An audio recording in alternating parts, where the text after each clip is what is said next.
Hey guys, माहौल जबरदस्त शानदार। आई होप जिंदगी मस्त चल रही है।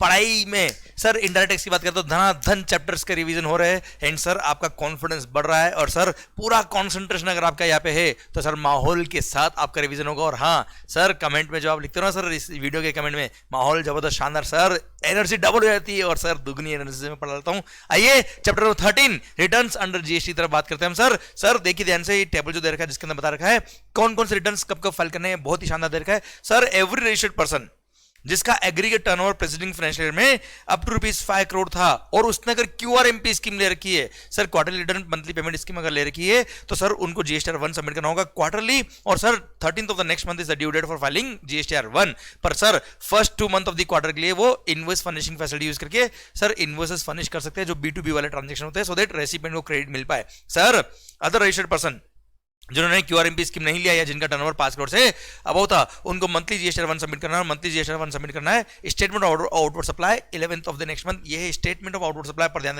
रखिएगा। सर ये फॉलोइंग कैटेगरी ऑफ 6 पर्संस को न जीएसटीआर 1 सबमिट करना होता है, न ही जीएसटीआर 3B सबमिट करना होता है। ध्यान, GSTR 1 is the statement of outward supply, GSTR 3B is the return on GST.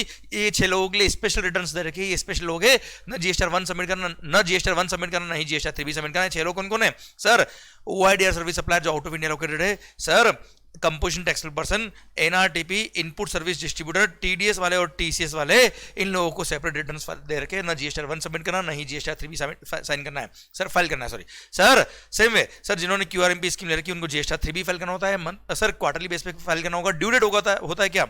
कुछ स्टेट में 22 है, कुछ स्टेट में 24th of the next month है। सर ध्यान देना, ये है क्वार्टरली क्यूआरएमपी स्कीम जिन्होंने ले रखा है। अदर रजिस्टर्ड पर्सन के लिए मंथली होता है। ड्यू डेट है क्या? 20th of the next month. और वही 6 कैटेगरी ऑफ पर्सन को सर जीएसटीआर 3B सबमिट करने की जरूरत नहीं है। अब वो 6 कैटेगरी को क्या फाइल करना होता है उसके लिए दे रखा है। अगर आप कंपोजिशन स्कीम सप्लायर हो तो ऐसे केस में सर आपको रिटर्न जो फाइल करना होता है, रिटर्न का फॉर्म है जीएसटीआर 4, उसको एनुअली फाइल करना होता है फाइनेंशियल खत्म होने के बाद 30th अप्रैल या उससे पहले।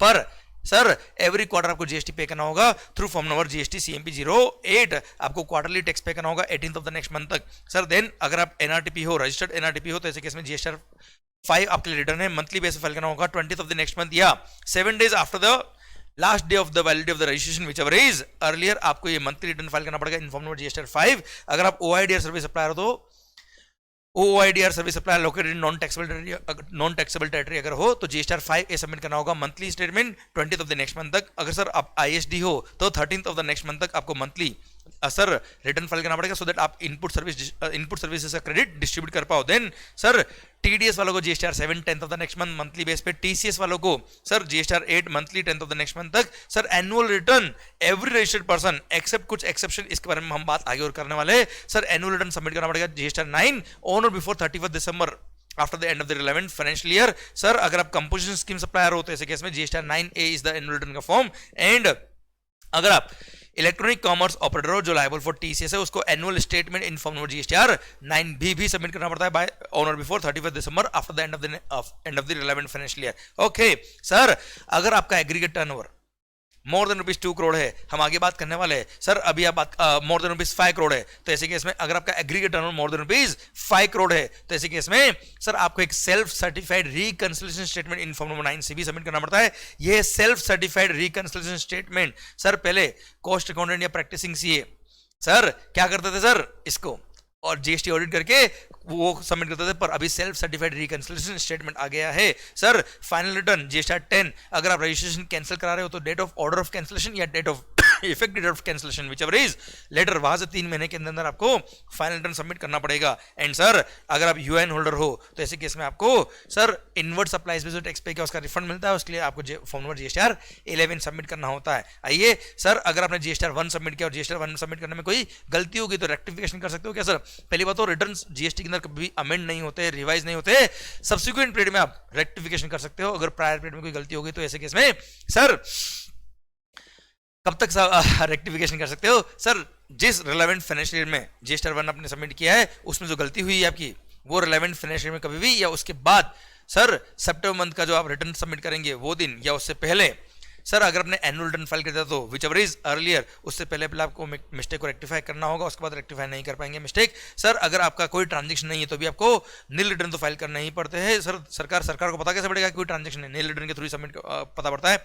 सर प्रीवियस मंथ का अगर आपने GSTR 1 सबमिट किया होगा तो ही करंट पीरियड का GSTR 1 सबमिट कर पाएंगे। देन ना सर ये दो कैटेगरी ऑफ पर्संस के लिए बोल दिया क्या भाई साहब, आप GSTR 1 सबमिट ही नहीं कर पाएंगे अगर आपने प्रीवियस टैक्स पीरियड का, आई रिपीट, अगर आपने QRMP स्कीम ले रखी तो प्रीवियस क्वार्टर का, और अगर नॉर्मल स्कीम है तो सर प्रीवियस मंथ का अगर आपने GSTR 3 भी सबमिट नहीं किया तो करंट मंथ में ना आप GSTR 1 सबमिट कर पाएंगे, और अगर आपने QRMP स्कीम ले रखी तो आप कोई ना तो GSTR 1 सबमिट कर पाएंगे और नहीं आप sir invoice furnishing facility use करके इनवॉइसेस फर्निश कर पाएंगे। मतलब प्रीवियस मंथ का टैक्स पे नहीं किया तो करंट मंथ में साहब GSTR 1 सबमिट करने का ऑप्शन नहीं देंगे, हम आपको क्रेडिट पास ऑन करने का राइट नहीं देंगे। दोनों पॉइंट में लिखा भाई साहब। Then sir due date of payment of tax, sir जो due date of filing of return होता है वही due date of making payment of tax होता है सर। पर अगर आप कैजुअल टैक्सेबल पर्सन हो या NRTP तो आपको एडवांस में एस्टिमेटेड टैक्स लायबिलिटी पे करनी होती है। सर अगर आप ध्यान दीजिए सर जो भी पेमेंट कर रहे हो वो due date of sir electronic cash ledger में आप क्रेडिट कर रहे हो, पर हाँ सर आपका जो पेमेंट का ड्यू डेट होता है आप कैश लेजर में भले ही पहले से जमा कर रखो सर, उससे कोई फर्क नहीं पड़ता। पेमेंट का ड्यू डेट क्या होता है? जो रिटर्न फाइल करने का ड्यू डेट है वही सर पेमेंट करने का ड्यू डेट होता है। पर अगर आपने QRMP स्कीम ले रखी है तो ऐसे केस में सर आप रिटर्न क्वार्टरली फाइल करेंगे, पर पेमेंट तो आपको मंथली बेस पे करना पड़ेगा। हम आगे बात करेंगे QRMP स्कीम के अंदर क्या होता है साहब। देन सर एक और बात, कंपोजिशन स्कीम वालों को भले एनुअल रिटर्न सबमिट करना, पर इनके लिए क्वार्टरली पेमेंट का सिस्टम डाल रखा है सर इनके लिए। Sir 18th of the next month तक GST CMP 08 फाइल करके इनको पेमेंट ऑफ टैक्स करना पड़ेगा। देन आ गया है क्या QRMP स्कीम, सर बोल दिया क्या जिनका भी aggregate turnover during the preceding financial year was up to ₹5 crore, उन लोगों के पास ऑप्शन है, this is the optional scheme, वो चाहे तो करंट फाइनेंशियल ईयर के लिए QRMP स्कीम ले सकते हैं। QRMP स्कीम बोलता है क्या quarterly return monthly payment scheme. Sir quarterly return उनको GSTR 3B as well as GSTR 1 quarterly submit करना रहेगा, पर पेमेंट गवर्नमेंट का लेट नहीं हो जाए, क्योंकि आपको पता है रिटर्न फाइल करने का ड्यू डेट जो होता है वही पेमेंट करने का ड्यू डेट होता है। इसलिए रिटर्न अगर इनका क्वार्टरली कर दिया तो सरकार की रेवेन्यू भी शिफ्ट हो जाएगी, इसलिए गवर्नमेंट बोला कोई बात नहीं सर अगर आप QRMP स्कीम लेते हो तो मंथली पेमेंट कर देना साहब। मंथली कितना पे करना होता है बात करेंगे हम। सर अब बात आती है क्या करंट ईयर में, जब अगर आपने ये स्कीम ले रखी है तो ऐसे केस में सर जिस मंथ में जिस क्वार्टर में आपका टर्नओवर 5 करोड़ क्रॉस हो जाएगा वो क्वार्टर से सर वो क्वार्टर में तो आप एलिजिबल रहेंगे स्कीम के लिए, पर अगले क्वार्टर से आप QRMP स्कीम से बाहर हो जाएंगे, पर तब तक आप QRMP स्कीम में रह सकते हो। पर हाँ मिड ऑफ द फाइनेंशियल में अगर आपको इस QRMP स्कीम से बाहर निकलना है, भले आप 5 करोड़ क्रॉस नहीं हुआ फिर भी आप निकल सकते हो, कोई दिक्कत नहीं sir. Sir mid of the financial में आप नॉर्मल स्कीम है, मिड ऑफ द फाइनेंशियल में आपको QRMP स्कीम में आना है तो भी आप आ सकते हो सर। पर हाँ सर स्कीम में आना हो या स्कीम से एग्जिट करना हो इसके लिए इंटीमेशन डिपार्टमेंट देना पड़ेगा। कब तक सर? मान लो जुलाई टू सितंबर वाला जो क्वार्टर है उसके लिए आपको QRMP स्कीम में आना है, आप आ सकते हो, पर उसके लिए आपको इंटीमेशन देना पड़ेगा। कब से कब तक? मतलब sir intimation can be given sir, पर इंटीमेशन का एक टाइम ड्यूरेशन दे रखा है। जिस क्वार्टर के लिए आपको QRMP स्कीम लेना है उस क्वार्टर से पहले वाला क्वार्टर मतलब अप्रैल मई जून वाला, उसका सेकंड मंथ का फर्स्ट डे मतलब फर्स्ट मई से लेकर सर 31 जुलाई के बीच में कभी भी आप अप्लाई कर सकते हो QRMP स्कीम के लिए। सेम वे अगर आपको स्कीम से एग्जिट करना है तो भी सर जिस क्वार्टर से आपको QRMP से बाहर होना है, जैसे मान लो आपको सर जनवरी फरवरी मार्च वाले क्वार्टर से आउट होना है इस स्कीम से, तो ऐसे केस में सर प्रीवियस क्वार्टर का सेकंड मंथ का फर्स्ट डे मतलब सर अक्टूबर नवंबर दिसंबर वाला क्वार्टर जो है मतलब 1 अक्टूबर से लेकर 31 जनवरी या उससे पहले पहले आपको QRMP स्कीम से एग्जिट करने के लिए इंटीमेशन देना पड़ेगा डिपार्टमेंट को, और आप आउट हो जाएंगे स्कीम से, कोई दिक्कत नहीं। पर अगर मिड ऑफ द क्वार्टर में आपका टर्नओवर क्रॉस हो गया 5 करोड़ और आप इनएलिजिबल हो गए तो ऐसे केस में अगले क्वार्टर से आप QRMP स्कीम से बाहर होंगे। क्लियर? डन। पर हाँ ध्यान देना अगर आप QRMP स्कीम एक्सरसाइज कर रहे हो तो उससे पहले आपका रिटर्न फाइल हो जाना चाहिए, टैक्स पे हुआ होना चाहिए आपका बेटा। ओके सर, अच्छा QRMP स्कीम जो है ये क्वार्टरली वाइज है, आप चाहे तो किसी भी क्वार्टर से स्कीम से बाहर हो सकते हैं, किसी भी क्वार्टर में आप स्कीम में आ सकते हो, कोई दिक्कत नहीं सरकार। अच्छा अगर आपने QRMP स्कीम ली है तो अगेन ये GST इनवाइज बेटा, क्या है ये? GST invoice. This scheme is GST invoice and not pan number wise. मतलब आप चाहे तो आपके 4 रजिस्ट्रेशन नंबर है तो किसी पे QRMP स्कीम ले, किसी पे नॉर्मल स्कीम ले, हमें कोई दिक्कत नहीं सर। देन अब सर अगर आप QRMP स्कीम लेते हो तो आपको GSTR 1 और इनवॉइस फर्निशिंग फैसिलिटी का सिस्टम क्या है? अगर आपने QRMP स्कीम ली तो आपको GSTR 1 भी क्वार्टरली फाइल करना, हमने बात ऑलरेडी कर ली sir. 13th of the next month तक आप QRMP स्कीम अगर आपने ली तो 13th of the next month तक आप क्वार्टरली GSTR 1 सबमिट कर सकते हो, पर first 2 month of the quarter के लिए सर आपके कस्टमर आपके रेसिपिएंट जो होंगे उनको क्रेडिट मिलना चाहिए। उनको क्रेडिट कब मिलेगा सर? जब आपने GSTR 1 या इनवॉइस फर्निशिंग फैसिलिटी यूज करके इनवॉइसेस फर्निश किए, उनके GSTR 2B में वो क्रेडिट रिफ्लेक्ट करेगी तो उनको क्रेडिट मिलेगा। इसलिए first 2 month of the quarter के लिए बोल दिया क्या सर, आप चाहे तो जो B2B आपने ट्रांजेक्शन किए अगर वैल्यू ऑफ टैक्सेबल सप्लाई आप ₹50 लेके तो फर्स्ट किसी भी महीने में sir first 2 month of the quarter में आप अप टू 50 लाख तक के इन्वेस्टर्स B2B जो आपने किए हैं वो फर्निश कर सकते हो, आपकी चॉइस है, वो बिल आप फर्निश करें। जो भी आपने इन्वेस्टर्स फर्निश किए वो रेसिपिएंट की GST 2B में फर्निश हो जाएंगे, 2B में रिफ्लेक्ट कर जाएंगे। 13th of the next month तक आपको इन्वेस्ट फर्निशिंग फैसिलिटी यूज करके इन्वेस्टर्स फर्निश करने पड़ेंगे। जैसे जनवरी फरवरी मार्च मंथ की बात करें तो सर जनवरी महीने का 13 फरवरी और उससे पहले पहले आपको invest furnishing facility furnish use करके इन्वेस्टर्स फर्निश करने पड़ेंगे। आप चाहे तो जरूरी नहीं 13 को ही फर्निश करें, उससे पहले आप पीरियडिकली इन्वेस्टर्स पंच कर सकते हो सो दैट आपको एंड मोमेंट पर रश नहीं रहे। क्लियर? पर सर 13 के बाद आप जनवरी महीने का इन्वेस्ट फर्निशिंग फैसिलिटी यूज नहीं कर पाएंगे। अब 13th ऑफ द फरवरी से लेट हो गए तो अगले महीने का फरवरी महीने का जो आप इन्वेस्ट फर्निशिंग फैसिलिटी यूज करेंगे फरवरी महीने के साथ जनवरी का क्लब करके आप इन्वेस्टर्स फर्निश कर देना। पर सर हम let furnishing of investors allow नहीं करेंगे इन्वेस्ट फर्निशिंग फैसिलिटी के थ्रू। और जो इन्वेस्टर्स आपने जनवरी फरवरी महीने में इन्वेस्ट फर्निशिंग फैसिलिटी यूज करके फर्निश कर दिए उन इन्वेस्टर्स को वापस से आपको GST 1 सबमिट करते वक्त रीफर्निश करने की जरूरत नहीं, क्योंकि ऑलरेडी वो सबमिट हो गए, वो क्लब हो जाएंगे GST 1 के अंदर ऑटोमेटिक, कोई दिक्कत वाली बात नहीं है सर। क्लियर? डन। सरकार अब आता है क्या monthly payment scheme. Sir QRMP बोलता है क्या क्वार्टरली रिटर्न की बात कर ली हमने, क्वार्टरली GST 1 की बात भी कर ली हमने। अब मंथली पेमेंट बोलता है क्या सर, आपको सरकार form number GST PMT 06 use करते हुए 25th of the next month तक आपको अपना सर टैक्स का पेमेंट करना पड़ेगा ऑन मंथली बेसिस। अब मंथली बेसिस पे पे करना है तो दो सिस्टम दे रखे हैं, एक दे रखा है फिक्स सम मेथड और एक और दे रखा है क्या self assess method. Fix sum method बोलता है क्या प्रीवियस क्वार्टर में जो आपने टैक्स पे किया, जिस हेड में टैक्स पे किया उसका 35% रेस्पेक्टिव हेड वाइज आप पे करो, भारत माता की जय। अब एक्चुअल लायबिलिटी कुछ भी हो हमें कंसर्न नहीं है, कोई दिक्कत नहीं सरकार। सर फिर जब एक्चुअल रिटर्न फाइल करेंगे GST 3B उसमें जब डिफरेंस अमाउंट ऑफ टैक्स आएगा वो पे करना, भारत माता की जय, हमें कोई दिक्कत नहीं है। पर अगर मान लो प्रीवियस जो आपका क्वार्टर था वो क्वार्टर नहीं था, आपने प्रीवियसली मंथली बेस पे टैक्स पे किया था और अभी आप QRMP स्कीम में फर्स्ट बार आए हो तो प्रीवियस मंथ में जो टैक्स पे किया वो first 2 month of the quarter में पे करना, हमें कोई दिक्कत नहीं है। और सर जब लास्ट 3rd मंथ का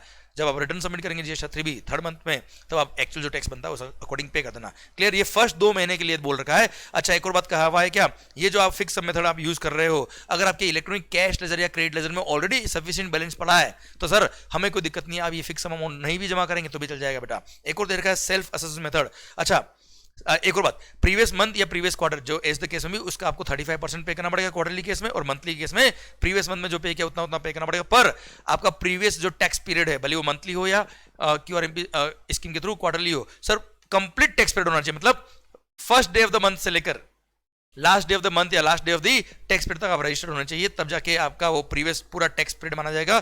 complete tax period, complete tax period तभी माना जाएगा जब first day of the tax period से लेकर last day of the tax period तक आप रजिस्टर थे, तभी तो सर पूरे महीने की लायबिलिटी एक साथ आएगी, उसका 35% पे करना, हमें कोई दिक्कत नहीं है। सेल्फ असेस मेथड बोलता है हर महीने क्या करो, एक्चुअल लायबिलिटी कैलकुलेट करो, इलेक्ट्रॉनिक क्रेडिट लेजर में कितना क्रेडिट आया वो देख लीजिए और सर अकॉर्डिंगली जो लायबिलिटी बनती है उतना पे करो, भारत माता की जय करो, हमें कोई दिक्कत नहीं सर। और हाँ ये बोल दिया कि इन दोनों ऑप्शन में से कोई भी ऑप्शन आप किसी भी महीने में लो चेंज करो, हमें कोई दिक्कत नहीं। किसी महीने में ये वाला ऑप्शन लिया, किसी महीने में ये वाला ऑप्शन लिया, आपको किसी को इंटीमेशन भी नहीं देना है और अकॉर्डिंगली आपको आपके हिसाब से पे करना है। पर हाँ पे करते वक्त जो भी अमाउंट आप पे करो वो आपके इलेक्ट्रॉनिक कैश लेजर में अमाउंट डिपॉजिट होगा, उससे आप रिफंड नहीं ले सकते जब तक आपका रिफंड जब तक आपका रिटर्न GST 3B सबमिट नहीं होता तब तक। क्लियर? प्लस ऑलरेडी अगर इलेक्ट्रॉनिक कैश लेजर या क्रेडिट लेजर में सफिशिएंट बैलेंस है तो आप चाहे तो अभी पे नहीं करेंगे, चल जाएगा बच्चों। Clear? Done. Sir quarterly return filing of in form number GST 3B sir जैसे ही क्वार्टर खत्म होगा सर 22nd या 24th depending on state to state, अलग अलग स्टेट में, कुछ स्टेट में 22nd है ड्यू डेट, कुछ स्टेट में 24th। अच्छा जो मंथली पेमेंट है first 2 month of the quarter के लिए 25th is the due date for making payment of tax. Clear? Sir यहां पर अब रिटर्न फाइल करना है 22nd या 24th of the next month is the due date. अब रिटर्न जो सबमिट करेंगे उसमें सर कितना लायबिलिटी आ रहा है, कितना क्रेडिट है, उसके अकॉर्डिंग आप देखेंगे कितना पे किया है। जो भी बैलेंस होगा इलेक्ट्रॉनिक कैश लेजर या क्रेडिट लेजर को यूज करेंगे, नहीं तो आप बैलेंस रिचार्ज करेंगे इलेक्ट्रॉनिक कैश लेजर में, रिटर्न सबमिट करेंगे बेटा। Clear? Done. Applicability of interest ध्यान दीजिएगा बेटा, जब एक्चुअली आप GST 3B सबमिट कर रहे हो तब मान लो आपकी लायबिलिटी ज्यादा आई, आपने जो first 2 month of the quarter में जो टैक्स पे किया वो अगर फिक्स सम मेथड के अकॉर्डिंग किया पर एक्चुअल जब आपने लायबिलिटी देखी 3B फाइल करते वक्त तब आपकी लायबिलिटी कुछ ज्यादा बनती थी, तो ऐसे केस में कोई फर्क नहीं पड़ता क्योंकि गवर्नमेंट खुद ने बोला 35% के हिसाब से आप टैक्स पे करते हो तो हमें कोई इंटरेस्ट नहीं चाहिए, तो ऐसे केस में कोई इंटरेस्ट नहीं लगेगा। पर अगर आपने self assessment method system opt किया था तो ऐसे केस में आपने अगर सेल्फ असेसमेंट के हिसाब से जो टैक्स पे किया first 2 month of the quarter में और सर जब GST 3B सबमिट करे तो एक्चुअल लायबिलिटी आपने देखी तब मान लो लायबिलिटी कुछ ज्यादा आती है, तो ऐसे केस में आपको वो रेस्पेक्टिव मंथ का ड्यू डेट से लेकर जब आप difference amount of tax GST 3B file करते वक्त पे करते हो तब तक आपको इंटरेस्ट पे करना पड़ेगा, simple interest 18% per annum as per number of days. माहौल सरकार एप्लीकेबिलिटी ऑफ लेट फी, ध्यान दीजिएगा बेटा, QRMP स्कीम के केस में अगर आप रिटर्न फाइल करने में लेट होते हो तो लेट फाइलिंग फी लगती है सर। पेमेंट लेट करने में, पेमेंट अगर लेट करते हो तो इंटरेस्ट लगता है सर सिंपली। ओके, नेक्स्ट है क्या, communication of details of GST 1 etcetera to the recipient of supply. Sir ये बोल दिया क्या, जैसे आप जीएसटी 1 सबमिट करते हो इधर से या इनवॉइस फर्निशिंग फैसिलिटी यूज करके इनवॉइसेस फर्निश करते हो, या सर आप अगर एनआरटीपी हो तो जीएसटीआर 5 सबमिट किया होगा, अगर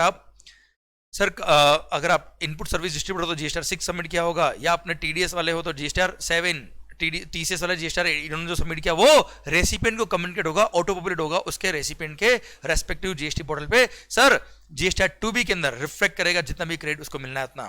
क्लियर, जो भी आपने इनवॉइसेस फर्निश की यूजिंग इनवॉइस फर्निशिंग फैसिलिटी या यूजिंग द जीएसटीआर 1, वो सारे इनवॉइसेस उसके जीएसटीआर 2B में रिफ्लेक्ट करेंगे, जिसके बेस पे वो क्रेडिट ले सकता है। अगर आप रेसिपिएंट इनपुट सर्विस डिस्ट्रीब्यूटर तो उसके जीएसटीआर 6A में जाएगा, रेसिपिएंट अगर कंपोजिशन सप्लायर है तो उसके जीएसटीआर 4A में जाएगा, बाकी सबके जीएसटीआर 2B में जाता है बच्चों। सर अब जीएसटीआर 2B क्या है, जीएसटीआर 2B में ऑटो पॉपुलेटेड, ये ऑटो पॉपुलेटेड फॉर्म है बेटा, जिसमें जितने भी इनवॉइसेस सप्लायर्स ने फर्निश किए होंगे वो सब आपके जीएसटीआर 2B में रिफ्लेक्ट करेंगे, और जो भी जीएसटीआर 2B में क्रेडिट रिफ्लेक्ट कर रही है till the due date of furnishing GSTR 1 और invoice furnishing facility whichever is later, उस दिन तक का जितना भी क्रेडिट जीएसटीआर 2B में आ रहा है उतने क्रेडिट को आप ले सकते हो। पर अगर जीएसटीआर 2B में due date of filing GSTR 1 या invoice furnishing facility whichever is later, मतलब 13th of the next month for example, sir उसके बाद अगर कोई क्रेडिट जीएसटीआर 2B में आती है तो अगले महीने में क्रेडिट मिलेगी, इस महीने में क्रेडिट नहीं मिलेगी। तो सर कुल मिला के मैं जनवरी महीने की बात करूं तो सर जनवरी महीने का क्रेडिट सर रेसिपिएंट को उसको उसके जीएसटीआर 3B में वो तभी ले पाएगा जब जनवरी महीने का सारा बिल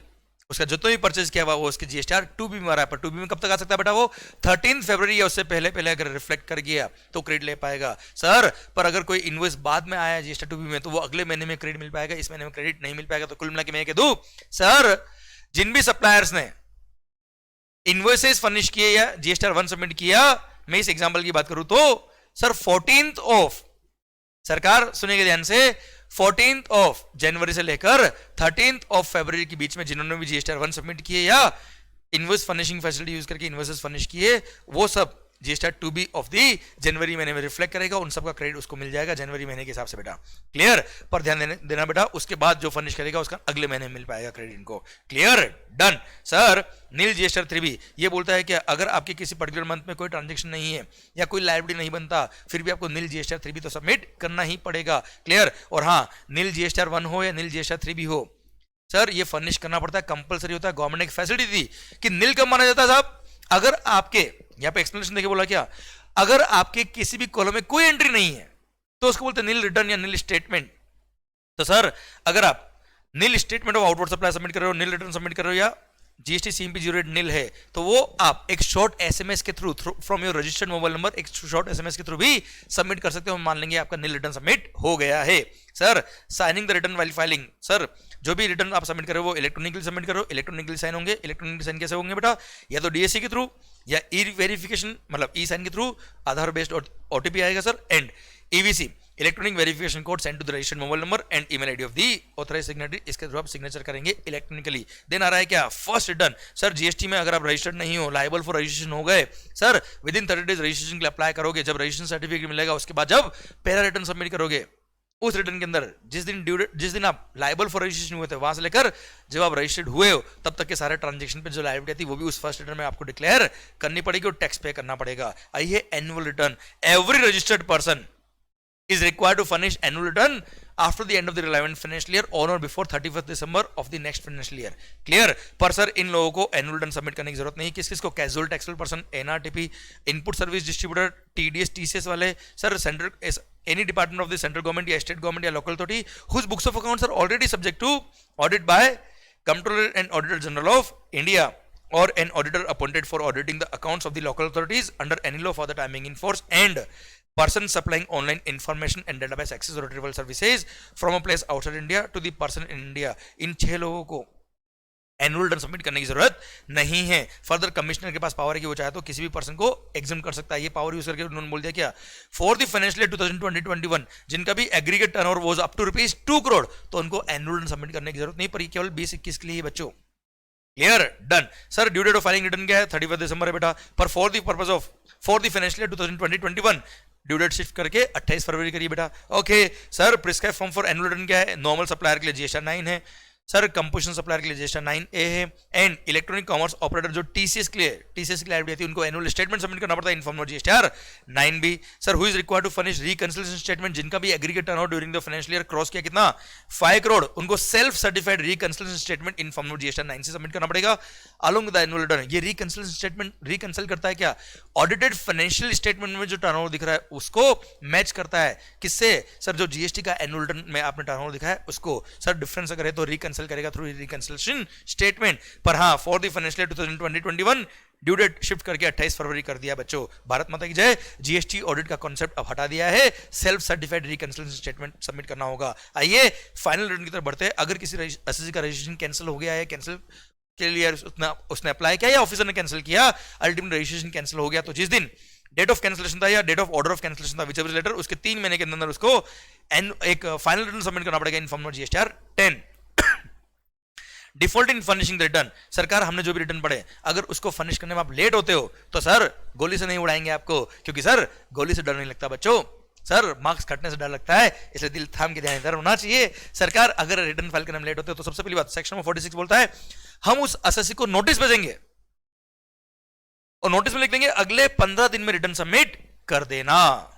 एसएससी बोलता हाँ नहीं किया तो क्या कर लेगा? तो सर इसका रिलेवेंस आता है सेक्शन में 62 जो बेस्ट जजमेंट असेसमेंट का सेक्शन दे रखा है, सेक्शन में 62 असेसमेंट चैप्टर में पढ़ेंगे, चैप्टर नंबर 15 में वहां लिखा है क्या, अगर आपने 15 डेज में रिटर्न ये नोटिस को कंप्लाई नहीं किया, मतलब रिटर्न सबमिट नहीं किया, तो ऐसे केस में बेस्ट जजमेंट असेसमेंट करने का पावर आ जाता है प्रॉपर ऑफिसर के पास में। प्लस सर वो तो नोटिस विद इन 15 नोटिस आने के 15 डेज में आप रिटर्न सबमिट करो या ना करो हमें कोई फर्क नहीं पड़ता, लेट फाइलिंग फी तो लगेगी। लेट फाइलिंग फी कितनी है? 100 रुपए per day subject to maximum rupees 5000, मतलब 100 रुपी पर डे और rupees 5000 whichever is lower is the late filing fee. पर गवर्नमेंट पास पावर की वो चाहे तो इसको रिड्यूस भी कर सकते हैं, रिड्यूस करने का पावर देकर इन्होंने रिड्यूस किया है। रिड्यूस कितना किया वो देखिएगा बेटा। अच्छा, ये जो हम लेट फाइलिंग फी पढ़ रहे हो सीजीएसटी एक्ट की equal let filing fee is levied under SGST act also बेटा। तो हम तो हमारे सिलेबस में एग्जाम्स के पर्पस के लिए सीजीएसटी की पेनल्टी पूछी जाती है, हम वही बात करें, सीजीएसटी की लेट फाइलिंग फी बात करें। ओके सर, अगर किसी आरसीसी का नील आउटवर्ड सप्लाईज है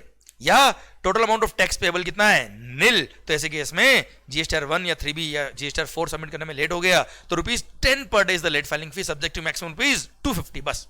ये सीजीएसटी का लेट फाइलिंग फी। सर अगर प्रीसीडिंग फाइनेंशियल में turnover was up to ₹1.5 crore तो सर ऐसे केस में आप जीएसटीआर 1, 3B या 4 सबमिट करने में लेट हो गए तो ₹25 per day subject maximum ₹1000। Sir 1.5 crore से टर्नओवर अबव था पर अप टू ₹5 करोड़ था तो जीएसटीआर 1 हो या 3B हो। सर अच्छा जीएसटीआर 4 नहीं आएगा क्योंकि 1.5 करोड़ से क्रॉस हो गया, मतलब कंपोजिशन से वैसे भी नहीं है बेटा, तो ऐसे केस में ₹25 per day per subject maximum ₹2500। Sir TDS date बोल दिया जीएसटीआर 7 सबमिट करने में लेट हो गए तो sir ₹25 per day subject maximum ₹1000 only. Sir input service distributor अगर लेट हो गया तो ₹25 per day subject maximum ₹5000। Sir NRTP जिसकी लायबिलिटी पेबल निल है या NRTP who have GST liability in the said return, तो सर क्या होगा जीएसटी फाइल करने में लेट हो गया, निल रिटर्न निल लायबिलिटी थी तो 10 पर डे, अदर देन निल लायबिलिटी थी ₹25 per day per subject maximum ₹5000। Clear? ये सब ध्यान रखना, ये पर स्टेटमेंट पर मंथ पर रिटर्न जो होता है इनका उसके अकॉर्डिंग ये लेट फाइलिंग फी दे रखी है। This is the late filing fee of CGST. अच्छा ध्यान रखना बेटा, अदर देन निल रिटर्न है, देखो निल रिटर्न है बात ही खत्म, ₹10 पर डे। अदर देन निल रिटर्न है और टर्नओवर मोर देन 5 करोड़ है, सर यहाँ पे कोई मोर देन 5 करोड़ के टर्नओवर वालों के लिए कोई रिडक्शन इन द फीस नहीं दे रखा है, तो वहां पर ₹100 पर डे और 5000 विच एवर इज लोअर ये फीस लगेगा बच्चों। भारत माता की जय। एनुअल रिटर्न फाइल करने में अगर आप लेट हो गए तो ऐसे केस में late filing ₹100 per day subject maximum ₹0.25% of the turnover in the state. Clear? तो sir turnover in the state का 0.25% और ₹100 per day whichever is lower. Clear? Done. GST practitioner कौन होते हैं सर कौन एलिजिबल है? A citizen of India, person of sound mind, बेटा पागल आदमी है तो वो सर समझे खुद ही प्रैक्टिस कर ले बहुत है बेटा। Sir then person not educated as insolvent, person who is not been convicted by any competent court, बेटा खुद मुजरिम है सर किसी का जीएसटी रिटर्न क्या फाइल करेगा सर? ये मुजरिम लोगों को जीएसटी प्रैक्टिशनर की तरह हम लाइबल हम अथॉरिटी नहीं देंगे sir. Sir satisfy any of the following condition, he is retired officer of the commercial tax department of any state government और of the CBIC department of revenue government of India who is worked in the post not lower than the rank of gazette B gazetted group B gazetted officer for a period not less than 2 years, या फिर वो sir sales tax practitioner था या tax return preparer था for last 5 years, more than 5 years, plus sir GST के अंदर उनका एक एग्जामिनेशन भी हुआ जीएसटी प्रैक्टिशनर का जिसको उसने पास किया है सर, प्लस और कौन एलिजिबल है साहब, a person who is passed, sir ध्यान देना ये लोग तो एलिजिबल ही है, प्लस सर अगर आप एक ग्रेजुएट हो, माहौल ग्रेजुएट और पोस्ट ग्रेजुएट डिग्री सर और equivalent degree having in degree in commerce, law, banking, including higher auditing or business administration or business management from any Indian university established by any law for the timing in force, या foreign university which is recognized by Indian university, या फिर other examination conducted by government, या फिर a person who has passed the final examination of the ICAI, ICSI और ICWI, भले उसने membership नहीं लिया पर अगर पास कर लिया फाइनल के एग्जामिनेशन, आर्टिकलशिप बाकी है कोई बात नहीं साहब, sir he will be eligible as a GST practitioner। Sir what are the activities जो वो कर सकता है, sir statement of outward supplies और इनवर्ड सप्लाईज फर्निश कर सकता है बेटा वो, देन सर मंथली, क्वार्टरली और एनुअल या फाइनल रिटर्न सबमिट कर सकता है, कैश लेजर में अमाउंट डिपॉजिट कर सकता है, सर रिफंड क्लेम कर सकता है, अमेंडमेंट ऑफ रजिस्ट्रेशन या कैंसिलेशन ऑफ रजिस्ट्रेशन के लिए अप्लाई कर सकता है, ईवे बिल इशू कर सकता है। जॉब वर्कर के केस में आप अगर जॉब वर्कर को कोई गुड्स वगैरह भेजते हो तो form number GST ITC 04 file करना पड़ता है आपको, वो फाइल कर सकता है। सर ट्रांसपोर्टर के केस में एनरोलमेंट उसको वो करा सकता है सर, ट्रांसपोर्टर सर उसका ट्रांसपोर्टर का एनरोलमेंट अमेंड कर सकता है, कैंसिल कर सकता है बेटा वो। सर देन कंपोजिशन स्कीम में आना है या उससे विड्रॉ करना वो कर सकता है सर बच्चा वो ये। Sir income point number D, E and I मतलब ये वाला, देन D रिफंड के लिए और E सर रजिस्ट्रेशन कैंसिल और अमेंडमेंट के लिए या कंपोजिशन में आना है बाहर आने के लिए। सर पहले सर वो ये GST प्रैक्टिशनर काम तो कर सकता है ये वाला, पर पहले सर अप्रूवल मिलेगा इन तीनों केस में, पहले एक बार उसको अप्रूवल लेना पड़ेगा किसका, एसएससी का, वरना पता पड़ा आपने फीस पे नहीं करी और आपने रजिस्ट्रेशन उसका क्या कर दिया, कैंसिल कर दिया, इसलिए pre approval of the assessee is required in such cases. आइए इन्फॉर्मेशन रिटर्न, सीबीएसई को पावर दे रखा है कि वो चाहे तो किसी भी अदर थर्ड पर्सन से, भले वो कोई भी पर्सन हो, एसएससी हो, रजिस्टर्ड हो, जीएसटी में ना हो, गवर्नमेंट का कोई भी डिपार्टमेंट हो, उससे कोई भी information in any format including electronic format मांग सकता है, और वो इन्फॉर्मेशन अगर उन्होंने नहीं दी सर तो उनके लिए भी पेनल्टी है सर यहाँ पे। हाँ उससे पहले कुछ बातें हो रहे हैं, अगर मान लो इन्फॉर्मेशन दी पर डिफेक्टिव इन्फॉर्मेशन थी तो ऐसे केस में डिपार्टमेंट को वापस से इन्फॉर्मेशन लौटाएगा और बोलेगा भाई जिस फॉर्मेट में मांगा, जिस फॉर्मेट में मांगा, जिस तरह से मांगा उस तरह से दो, ये डिफेक्टिव इन्फॉर्मेशन हमको नहीं चाहिए, अगले 30 दिन में रेक्टिफाई कर देना। अगर 30 दिन में रेक्टिफाई नहीं करी तो ये मानेंगे कि उन्होंने इन्फॉर्मेशन फर्निश ही नहीं करी। अब इन्फॉर्मेशन फर्निश ही नहीं करी तो फाइनली उनको एक नोटिस और लिखा जाएगा जिसमें लिखा जाएगा नेक्स्ट 90 डेज में इन्फॉर्मेशन दे देना। नहीं सबमिट किया आपने वो इन्फॉर्मेशन तो ऐसे केस में sir ₹100 per day subject to maximum ₹5,000, this is the penalty which can be charged by CBSE from any such other department। For example income tax department को सर ये पेनल्टी चार्ज कर सकता है CBSE department अगर उसने information नहीं दी तो। Sir power to call for information, the commissioner और any officer authorised by him, वो चाहे तो किसी भी पर्सन से, जीएसटी में कोई भी पर्सन, जीएसटी से रिलेटेड कोई भी मैटर है उससे इन्फॉर्मेशन मांग सकता है। सर पढ़िए, द कमिश्नर और an officer authorised by him may by an order direct any person to furnish information relating to any matter dealt with in connection with the act within such time, in such form and such manner as may be specified therein। मतलब any matter dealt with in connection with this act, किसी भी person से, भले वो person registered हो ना हो, उससे इन्फॉर्मेशन के लिए बोल सकता है। और अगर वो सॉरी अगर वो पर्सन इन्फॉर्मेशन नहीं देता है या फेल हो जाता है इन्फॉर्मेशन देने में तो ऐसे केस में वन टाइम जो फीस है फाइन है वो है कितना, 10,000 रुपये, और अगर कंटिन्यूइंग ऑफेंस है तो ऐसे केस में ₹100 per day subject to maximum ₹25,000 is the fine और penalty which can be charge on such person. Sir देने क्या, बार, कौन सा बार, ओ भाई ओ बेवड़ो, sir bar on disclosure of information, जो सेक्शन नंबर 150 या 151 जो हमने लास्ट 2 पढ़े section, sir power to collect the information वाले बेटा, हाँ है ना, ये इन्फॉर्मेशन जो डिपार्टमेंट पास गई है ये इन्फॉर्मेशन डिपार्टमेंट अपने पर्पस के लिए यूज करेगा, वो डिस्क्लोज नहीं कर सकता किसी भी पर्सन को, पर for the purpose of proceedings under this act इस इंफॉर्मेशन को यूज कर सकता है after giving opportunity of being heard to the respective person. Clear. And sir ये बोला क्या, सर अगर कमिश्नर को लगता है कि कोई इन्फॉर्मेशन उसको पब्लिश करनी है तो सर वो पब्लिश कर सकता है if it is required in the public interest. Clear. And sir ध्यान देना बेटा, अगर जो पर्सन ऑफिसर्स इन्वॉल्व है in the utilisation of those information, उन्होंने अगर अपने पर्सनल बेनिफिट के लिए इस इन्फॉर्मेशन को किसी को डिस्क्लोज कर दिया other than for the purpose of this act, तो ऐसे केस में सर उनको फाइन और इम्प्रिजनमेंट लगेगा एज पर सेक्शन 133 बोलता है क्या, अगर ऑफिसर्स ने जो भी इन्फॉर्मेशन, देखो सिंस ये इन्फॉर्मेशन जो कलेक्ट करी वो बहुत सीक्रेट इन्फॉर्मेशन होती है, उसकी security is very much of utmost importance. Sir अगर इस इन्फॉर्मेशन को डिस्क्लोज कर दिया तो ऐसे केस में such officer is punishable for an imprisonment for a term which may extend to 6 months 6 महीने की जेल, सर, और with fine which may extend to ₹25,000 और बोथ। क्लियर। पर हाँ किसी भी गवर्नमेंट सर्वेंट को किसी भी गवर्नमेंट सर्वेंट को इम्प्रिजनमेंट का सर ऑर्डर देने से पहले गवर्नमेंट की प्रायर सैंक्शन चाहिएगी, और एनी अदर ऑफिसर की जेल के ऑर्डर के लिए, प्रोसिक्यूशन के लिए sanction of commissioner is required. Clear, done. इसी के साथ भारत माता की जय। ये रिटर्न्स अंडर जीएसटी का कहानी भी खत्म होता है अब। आई होप ये सुपर फास्ट रिवीजन आपके लिए हेल्पफुल रहेंगे। सरकार पूरा ध्यान आपका इधर होना चाहिए, पूरा कॉन्सेंट्रेशन अगर आपका है तो डेफिनेटली सक्सेस आपकी होगी, और अल्टीमेटली आपकी सक्सेस ही हमारी सक्सेस है, क्योंकि सर जो भी हम कर रहे हैं, जितना भी हम कर रहे हैं, जो भी हम हैं, वो सब आपकी वजह से ही और आपके लिए ही है। All the best. माहौल होना चाहिए पढ़ाई का सर, जब भी टेंशन आए दिल को कहने का क्या, all is well. Thank you so much, bye bye, take care.